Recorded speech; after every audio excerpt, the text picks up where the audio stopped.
Chers amis de Paix et Guerre, je suis heureuse de vous retrouver pour une 109e mondoscopie, je crois. J'espère que je n'ai pas perdu le fil, que ce n'est pas la 110e. Nous sommes le 11 février 2026. Aujourd'hui, nous allons parler de 3 points. Un premier en introduction qui va être l'heureux, non pas revirement, mais enfin les déclarations qui concernent une reprise du dialogue avec la Russie de la part des Européens.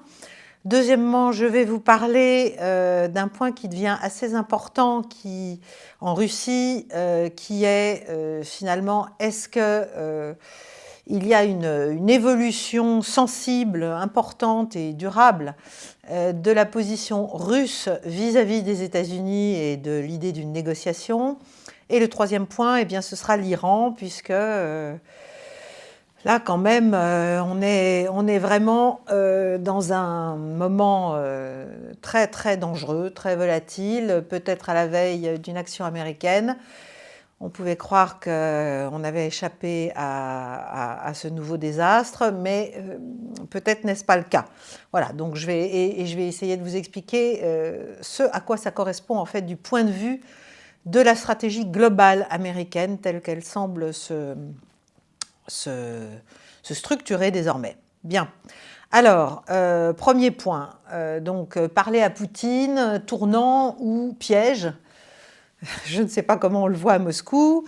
Ces derniers jours, notre président de la République a exprimé le souhait de parler à Poutine et d'organiser la reprise d'un dialogue entre les Européens et la Russie, sans trop d'interlocuteurs, a-t-il dit. Qu'est-ce que ça veut dire? Est-ce que ça veut dire sans les Ukrainiens? Est-ce que ça veut dire sans certains Européens? Voilà, c'est encore assez vague. Il se dit qu'il aurait peut-être même envoyé son conseiller diplomatique d'ores et déjà, qu'il l'aurait fait aussi peut-être en observant ce que font les Italiens, qui ont l'air d'être plus pragmatiques. Giorgia Meloni est sur cette ligne quand même depuis déjà quelques temps et elle a peut-être fait un certain nombre de pas concrets dans ce sens. Bon, donc voilà, est-ce que c'est pour de bon? Est-ce que l'Europe, les Européens et la France se rendent compte que là, on arrive à un point où, entre l'attitude américaine assez compliquée, assez illisible, et la réalité militaire du conflit, il est temps peut-être de reconnecter avec le réel et de chercher en tout cas à rétablir au moins un canal de dialogue avec la Russie sur le thème, ben oui, la Russie va rester là, géographiquement elle ne va pas bouger, et donc l'Europe a peut-être quand même intérêt à rentrer de nouveau dans le jeu d'une relation. Voilà, ça ne veut pas dire...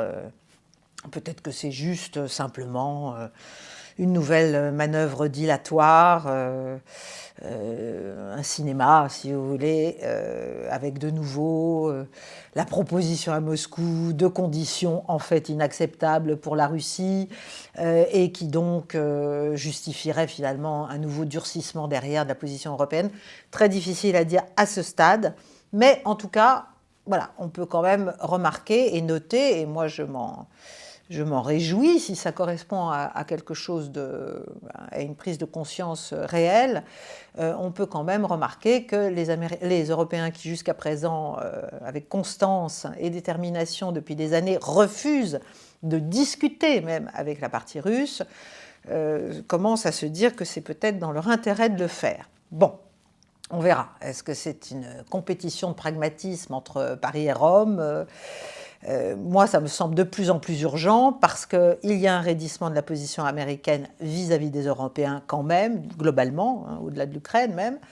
Et puis, surtout, en Russie, on a l'impression qu'on est aussi à la veille d'une forme de durcissement de la position russe elle-même.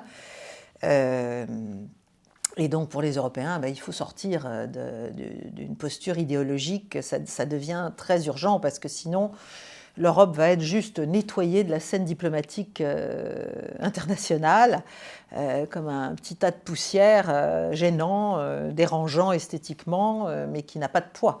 Et ça, c'est quand même très ennuyeux. Bon, donc on verra. Est-ce que c'est s'appeler et se parler pour ne rien dire? Est-ce que c'est pour répéter ce qui n'a pas de sens pour la Russie?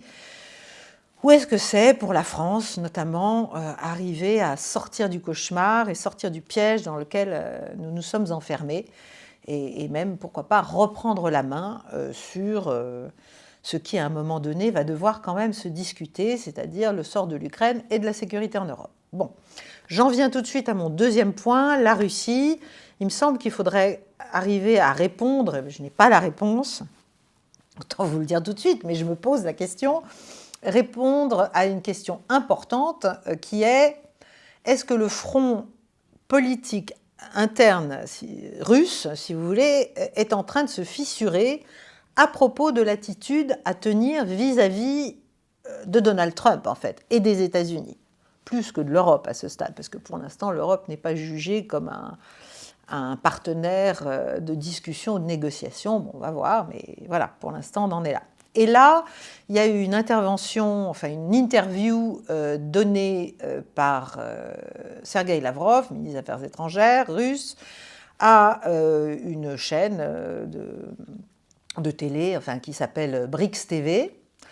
Et on peut dire que Lavrov a été, bon, c'est une interview très grave, avec un ton très, très solennel, très froid, et on peut dire que là, Lavrov, en fait, exprime une forme de critique assez ouverte, en fait, vis-à-vis de l'approche de Vladimir Poutine. Jusqu'à présent, Lavrov-Poutine, il y avait même pas une feuille de papier à cigarette entre eux.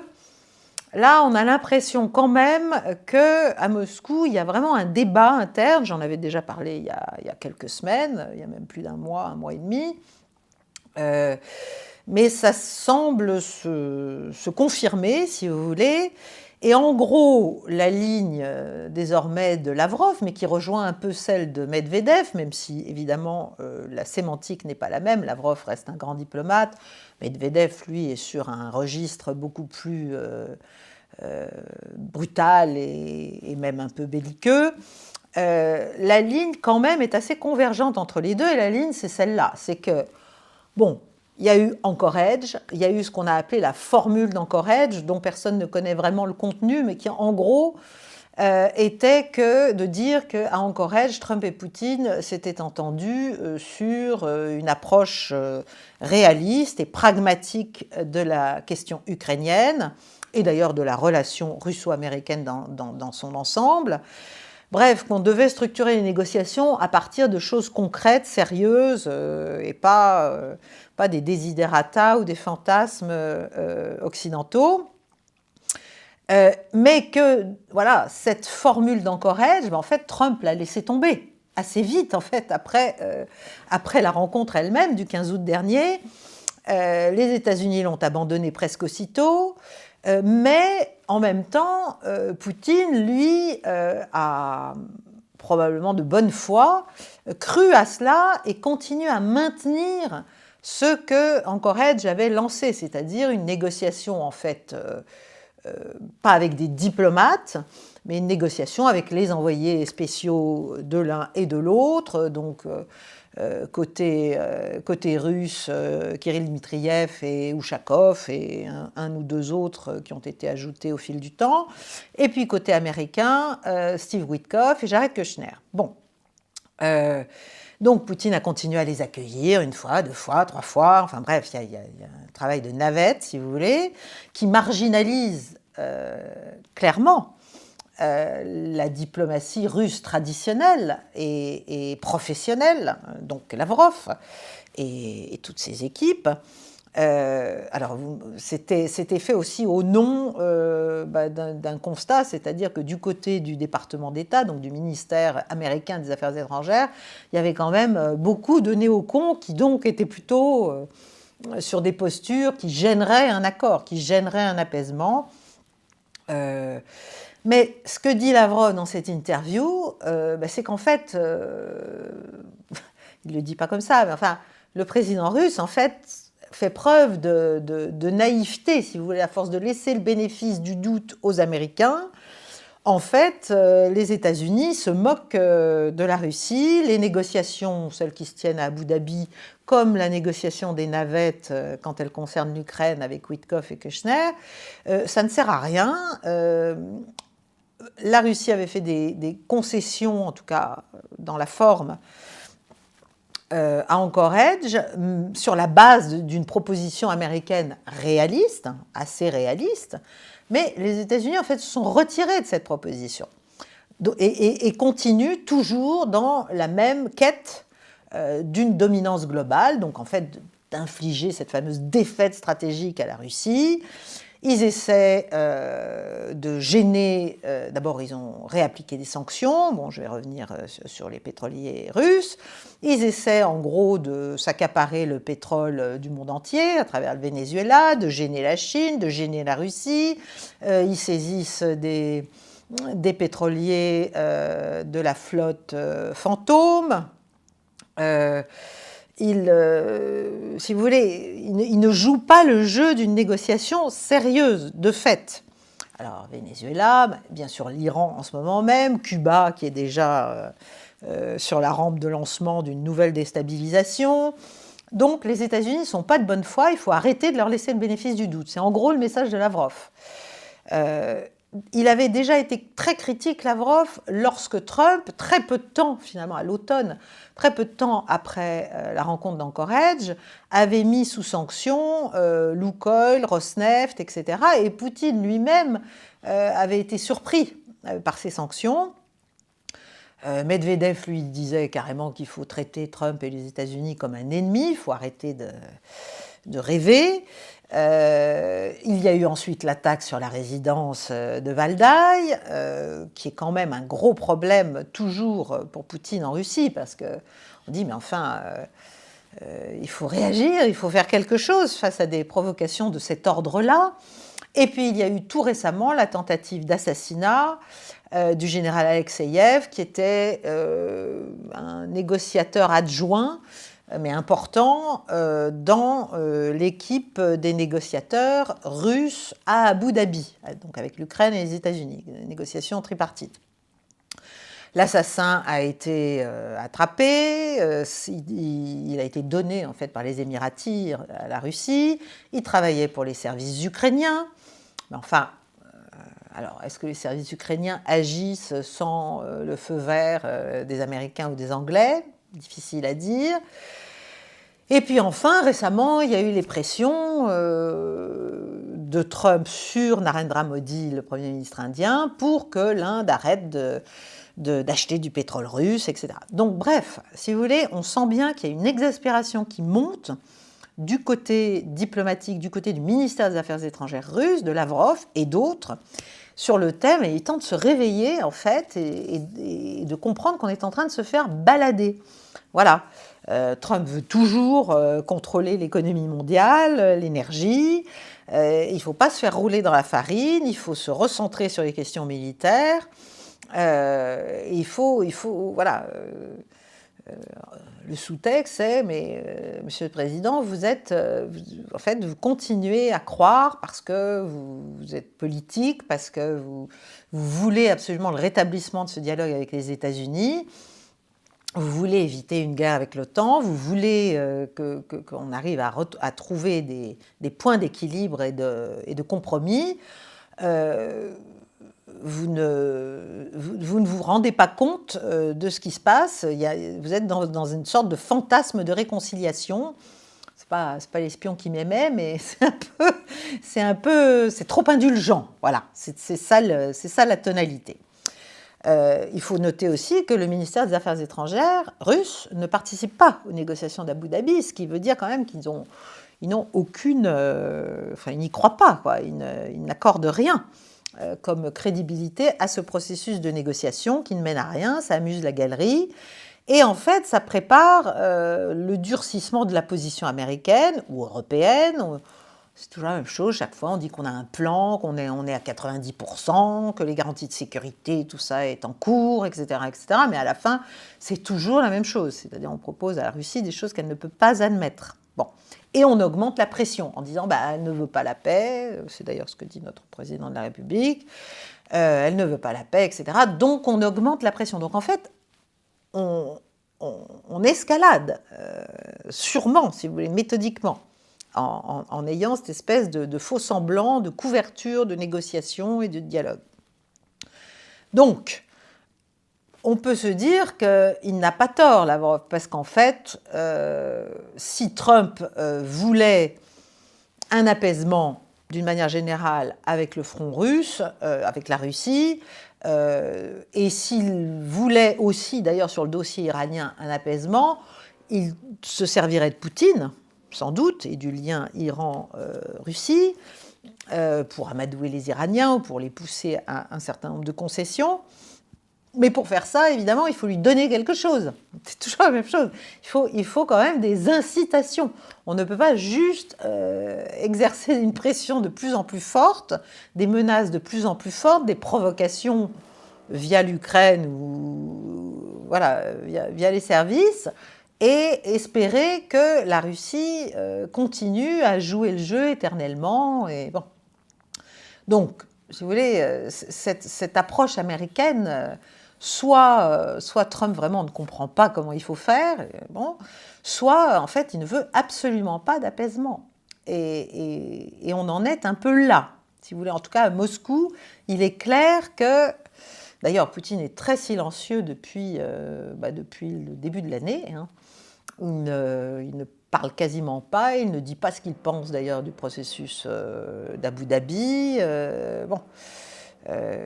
Et donc l'idée, c'est, puisque les États-Unis ne connaissent et ne pratiquent que la pression permanente, il est peut-être temps de faire la même chose. Voilà, est-ce nécessaire de négocier? Est-ce qu'on peut espérer qu'il va y avoir un accord sur la sécurité en Europe? Trump vient de laisser tomber le New Start, de le laisser mourir. Les Russes auraient intérêt évidemment à la sécurisation de leur frontière ouest, c'est pour ça qu'ils se sont lancés dans cette opération militaire spéciale. Mais manifestement, du côté américain, on n'a pas l'air de comprendre l'intérêt de rétablir une architecture de sécurité en Europe. Bon.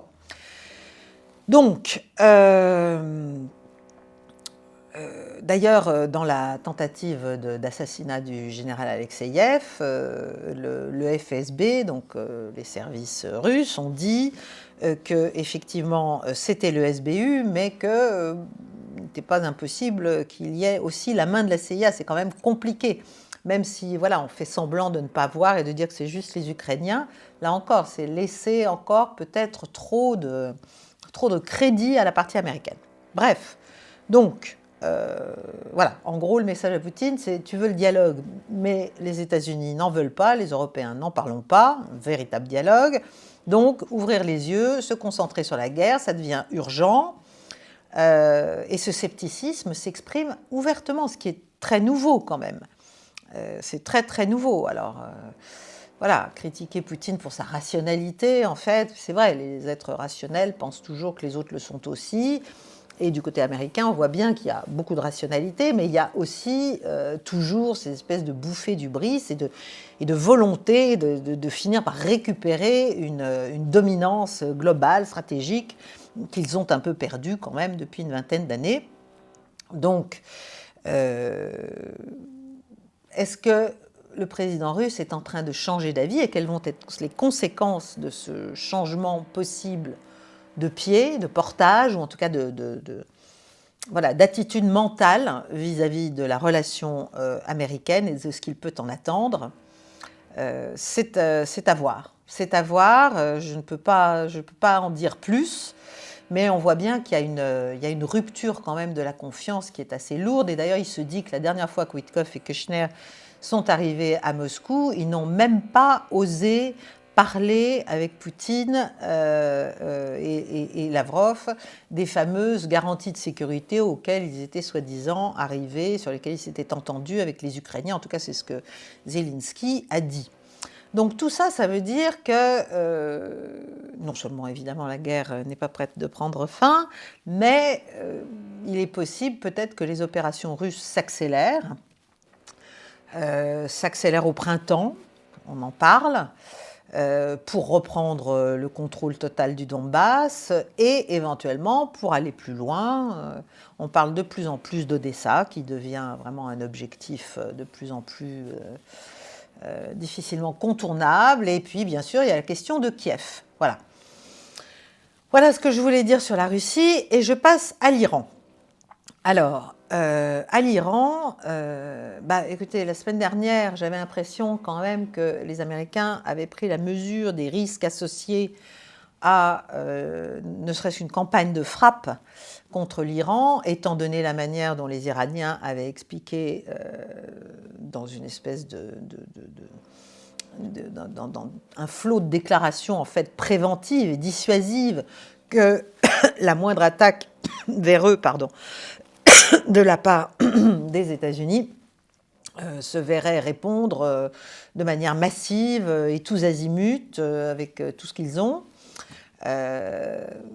Donc on avait l'impression là que quand même Trump reculait. Maintenant on voit qu'il y a un deuxième porte-avions avec son groupe aéronaval qui s'approche.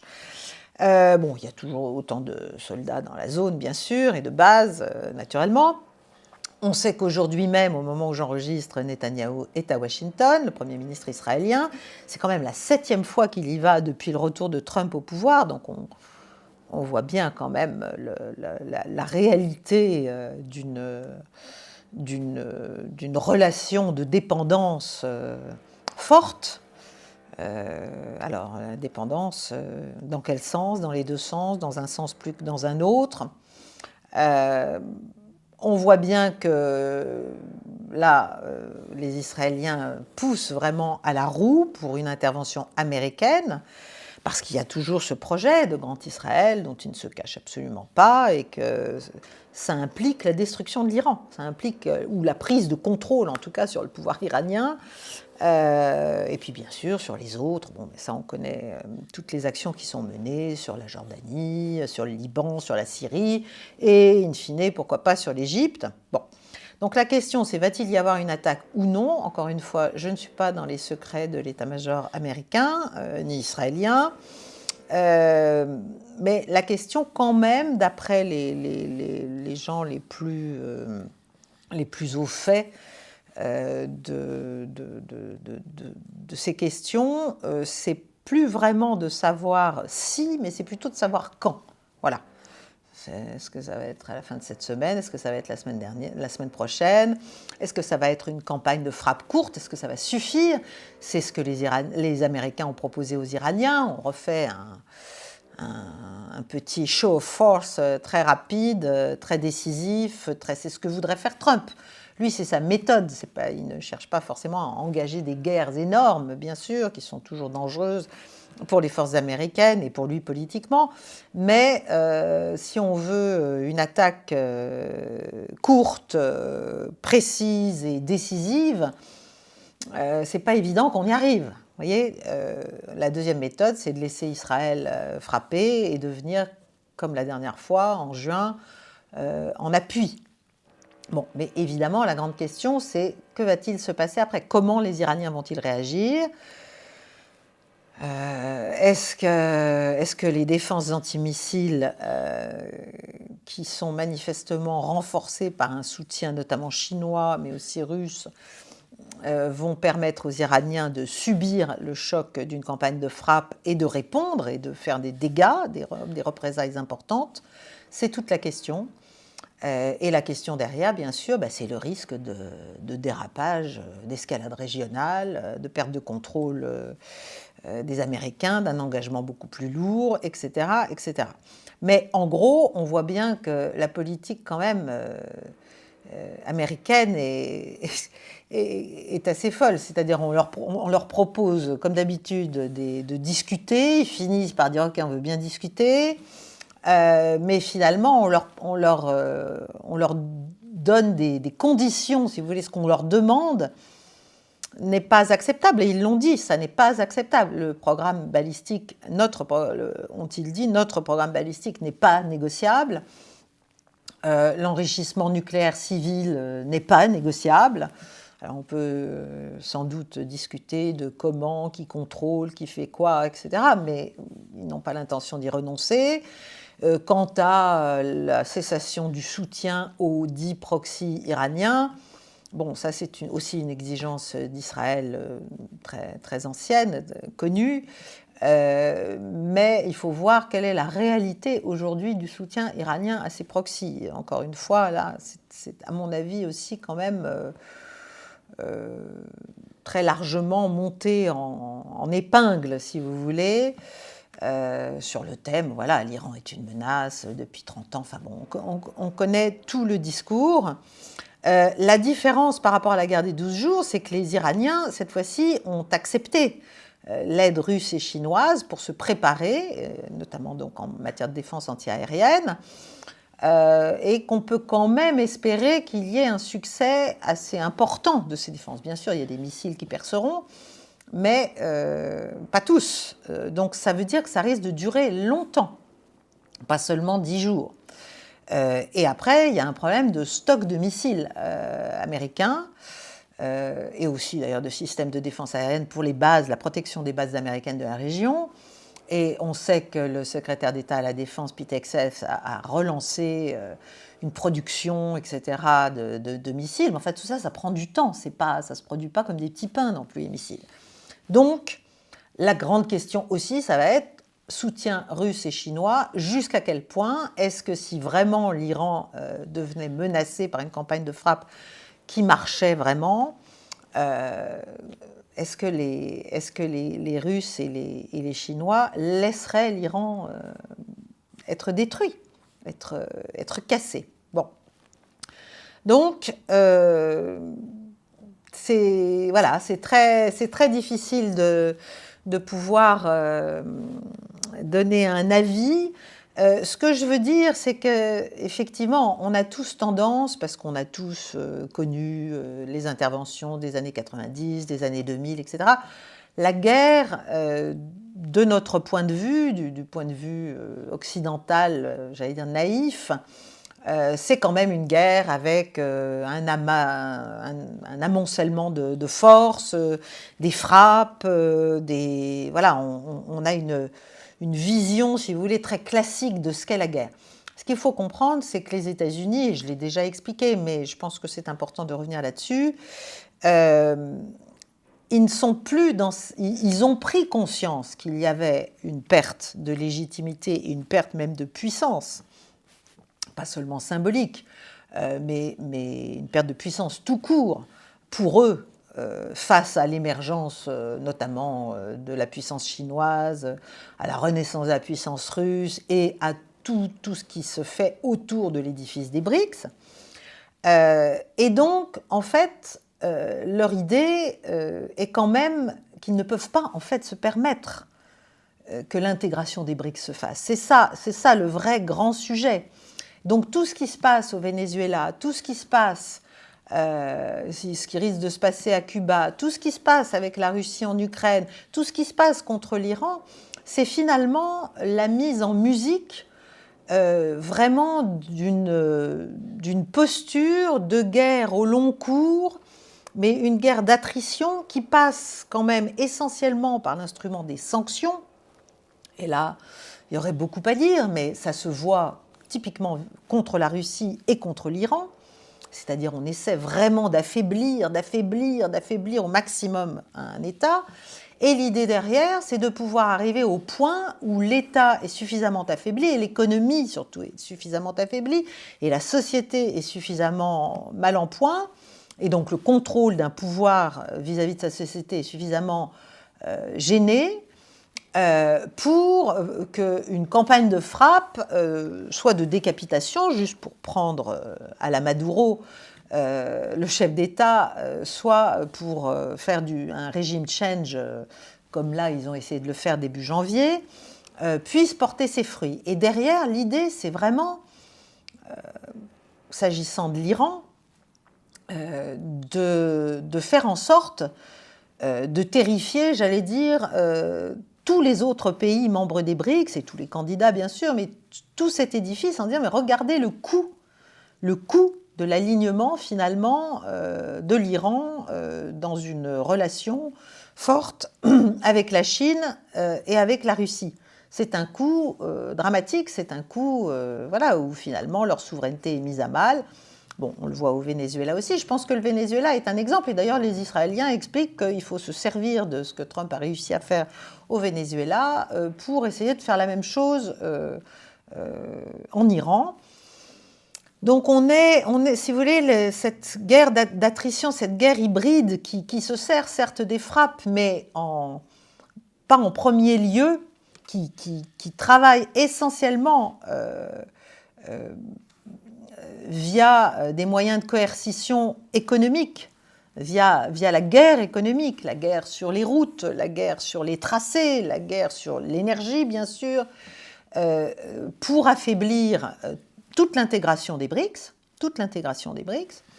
eh bien, c'est ça qui va compter et c'est plus une option ou une autre, si vous voulez, tout ça est intégré et c'est la nouvelle projection de puissance américaine au long cours, espèce de guerre permanente qui lui permet à elle, pendant ce temps, de ne pas se lancer forcément dans de grands conflits, mais de refourbir ses armes, au propre et au figuré, et de contrer la consolidation de ce modèle alternatif qui menace, bien sûr, ce qu'elle appelle la global dominance, n'est-ce pas ?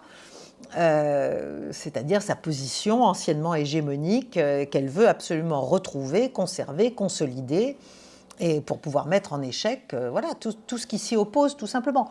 Donc, dans ce cadre-là, soit vous êtes des petits États, et il est clair que plus vous êtes près, d'ailleurs, donc plus vous êtes dans la zone qu'ils ont dite là, dans leur document de stratégie sorti en décembre, l'hémisphère occidental, vous êtes plus près des États-Unis, donc vous êtes beaucoup plus vulnérable, et dans ce cas-là, les pressions seront beaucoup, beaucoup plus fortes.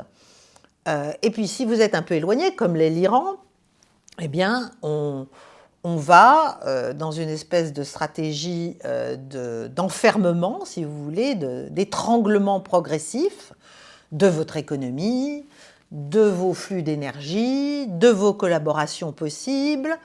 On va essayer de vous rendre faible et de vous rendre, si j'ose dire, radioactif, c'est-à-dire de rendre tout rapprochement avec vous extrêmement coûteux. Voilà, sur le thème, vous voulez faire des affaires avec l'Iran, vous voulez acheter du pétrole iranien et il y a cette flotte fantôme, il n'y a pas que la flotte fantôme russe, il y a la flotte fantôme iranienne.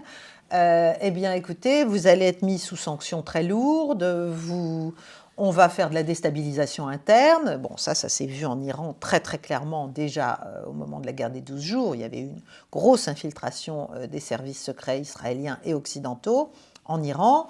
Les Iraniens ont fait un peu le ménage après, mais on sait que voilà, c'est une opération au long cours. Donc en fait, on est en train d'assister avec Trump, et sur un mode extrêmement décomplexé, extrêmement assumé, à l'imposition de mécanismes de containment, d'étranglement progressif, économique, énergétique, des pays qui entendent ou prétendent s'intégrer dans une forme d'alliance qui est aujourd'hui celle des BRICS, mais il y a d'autres organisations, bien sûr, régionales. Je pense à l'Organisation de coopération de Shanghai. Et donc, l'idée, c'est de faire en sorte que tous les gens qui veulent participer à ce système alternatif se disent ça risque de me coûter extrêmement cher. Voilà. Donc, c'est ce que je voulais vous dire aujourd'hui. Je reviendrai, je pense, dans une clé du monde beaucoup plus précisément sur cette évolution de la stratégie américaine. Mais ce qu'il faut comprendre aujourd'hui, c'est que ça place les États-Unis en position de se lancer dans des actions de vive force qu'ils veulent limiter, mais qui ne sont que l'une des modalités d'une grande manœuvre d'étouffement, d'étranglement, en fait, du reste du monde, enfin, en tout cas de la partie du monde qui se dit qu'elle peut-être échapper à la domination américaine stricte et totale, en faisant en sorte donc que cette bascule ou même ce non-alignement, enfin cette espèce d'équilibre que certains pays cherchent, hein, parce qu'ils ne sont pas tous non plus dans les BRICS, soit très difficile à tenir en fait, et que le coût-bénéfice, voilà, le rapport coût-bénéfice fasse que finalement ils reviennent à de meilleures dispositions envers les États-Unis. Voilà, j'espère que cette mondoscopie vous aura intéressé. Likez, partagez, faites connaître la chaîne autour de vous.